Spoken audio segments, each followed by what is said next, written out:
या संदर्भात आता आसिम सोनवणे प्रतिक्रिया दिली आहे की हिशोबांचे नको ठेवलं जाईल आणि शिवसेना पक्ष हा टाकला. हे बघा, शेवटी कोर्टाचा निकाल हे आसिम सरोदे ठरवू शकत नाही, वकील म्हणून ते मांडू शकतात. शेवटी आता निकाल हे कोर्ट देईल. आसिम सरोदे हे सन्माननीय वकील आहेत.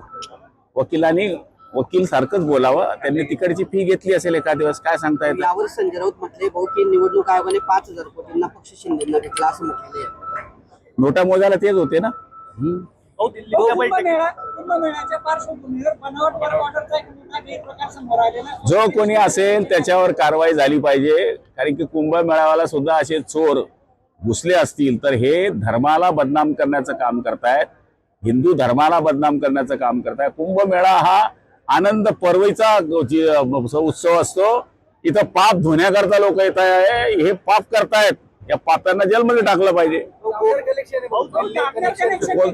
गिरीश भाऊंनी स्वतः कबूल केलाय की माझा भाऊ जरी असला तरी त्याला जेलमध्ये टाका. माझं म्हणणं बी तेच आहे, जेलमध्ये टाका, त्याची सखोल चौकशी झाली पाहिजे. कारण की धर्माच्या कार्यामध्ये असे चोर जन्माला यायला का नको. तो दोघांना पालकमंत्री पदाध्यापक वेटिंगवर आहे. मात्र 15 ऑगस्टला त्यांच्या जात्रेत ध्वजारोहण होणार आहे. त्यांना केलं पाहिजे, बोलीप्रमाणे केलं पाहिजे अशी माझी स्वतःची इच्छा आहे आणि सगळ्यांचीच इच्छा आहे. कारण आमच्या समोर हे ठरलेलं आहे की त्यांना करणार. किती दिवस लावणार तुम्ही? झेंडावंदन करता पुरतं करतात आणि नंतर पुन्हा करत नाही. नाशिक मला माहित नाही.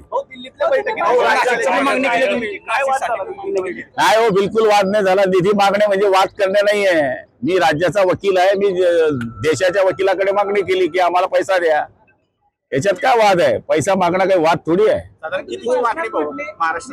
11,000 कोटी.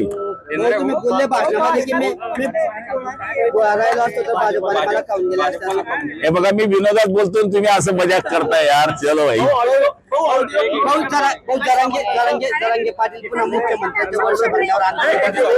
असं करू नये. मागण्या त्यांच्या ज्या आहेत त्या जवळपास सरकार सोडवण्याचा प्रयत्न करताय. याच्याने समाजांमध्ये तेढ होते, राज्य सरकार म्हणे त्याच्यामध्ये तेढ होते. मला तरी असं वाटतं कोणत्याही गोष्टी सामंजस्याने झाल्या पाहिजे असं मला वाटतं. विजय चौधरी ऑडिओ क्लिप प्रकरणात उदय सामंतांचं नाव आलेलं आहे. त्यांनी म्हटलंय उदय सामंत खूप मोठे डाकू आहेत, सगळं खातं खाऊन गेलं.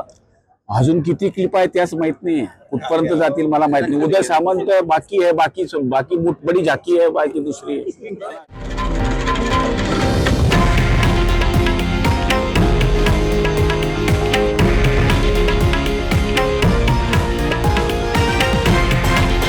हे आहे देशातील नंबर 1 न्यूज नेटवर्क आणि आपण पाहत आहात TV9 मराठी, एकमेव.